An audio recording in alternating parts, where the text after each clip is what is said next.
Alors cette idée de départ, sur un début du temps, Big Bang ou autre, etc., ça renvoie en fait à un problème très général de la physique qui s'appelle le problème des conditions initiales. En physique, vous faites des modèles de la physique, c'est décrit par les équations, etc. Pour faire fonctionner vos équations, c'est-à-dire calculer leur évolution au cours du temps, vous devez vous donner des conditions initiales. Et après, à partir de ces conditions initiales, vous calculez l'évolution.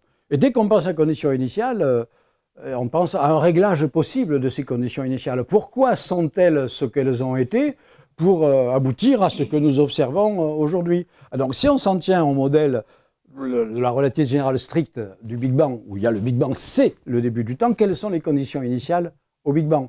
Et c'est là où il y a la tentation de dire, eh bien, il y a eu un ajustement, peut-être par un grand architecte ou on ne sait quoi, de ces conditions initiales au moment du Big Bang. À partir du moment où vous commencez à développer de nouvelles théories, ce que nous faisons actuellement, vous éliminez le temps zéro, vous éliminez le Big Bang au sens strict du terme, et vous prolongez le temps dans un avant Big Bang, en éliminant le début du temps, quelque part, vous repoussez les conditions initiales. Alors jusqu'où vous les repoussez? Vous pouvez les repousser dans un passé infini, donc vous les éliminez d'une certaine manière. C'est obligé. Oui. N'existe pas. Et donc ça renvoie à un vieux problème de la philosophie, qui est le problème de la cause première. Une condition initiale, quelque part, ce serait une cause première. La science cherche un enchaînement de causes. Mais elle ne peut pas arriver à la cause première, parce que la cause première, c'est purement métaphysique. Et la cause première, c'est ce que vous appelez ça Dieu, si vous voulez. C'est une cause dont tout sortirait. Et ça échappe normalement au champ de la science, même s'il y a la tendance et la tentation de mélanger les choses. C'est pour ça qu'il y a tant d'articles et de livres sur science et religion. Et tout de suite, ça se vend à des milliers d'exemplaires, parce que ça marche. Il y a une réponse que j'aime beaucoup. C'est pas forcément la bonne, cette question. Elle est millénaire, évidemment, le rapport entre Dieu et la science. Vous avez entendu parler de Laplace, qui était ce grand savant français, le Newton français, etc. Oui, par exemple, le démon de Laplace, voilà.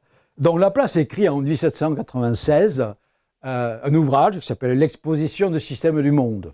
Beau titre, très ambitieux, dans lequel il fait la synthèse de toutes les connaissances de son époque, qui sont essentiellement la physique de Newton, qui marchait quand même plutôt bien à son époque, les lois de la mécanique, tous ces trucs-là. Exposé magistral. Il offre le livre à Napoléon Bonaparte, qui, comme vous le savez, était passionné par tout ça, il se piquait de mathématiques, etc., etc. Napoléon lit le livre, passionné par ça, il convoque Laplace et il lui pose la question. Et Dieu dans tout ça, la fameuse question. Laplace le regarde et lui répond « Sire, je n'ai pas eu besoin de cette hypothèse ». Superbe réponse. Hein. Et il n'élimine, il ne dit pas que Dieu n'existe pas. Ça n'a rien à voir avec la démarche de la science. C'est une hypothèse qui ne peut pas une hypothèse ni prouvée ni infirmée par un raisonnement scientifique. Je crois que c'est la bonne façon de faire. Mais beaucoup ne la pratiquent pas. Un autre exemple que je peux donner, j'en ai parlé brièvement, je dis que le père fondateur de la cosmologie moderne s'appelait Georges Lemaître, celui qui a inventé le modèle du Big Bang. Je ne vous l'ai pas dit, si vous n'avez rien lu sur lui, vous ne savez pas qu'il était prêtre aussi. Voilà. Et lui n'a jamais fait la confusion entre la foi et ses recherches scientifiques.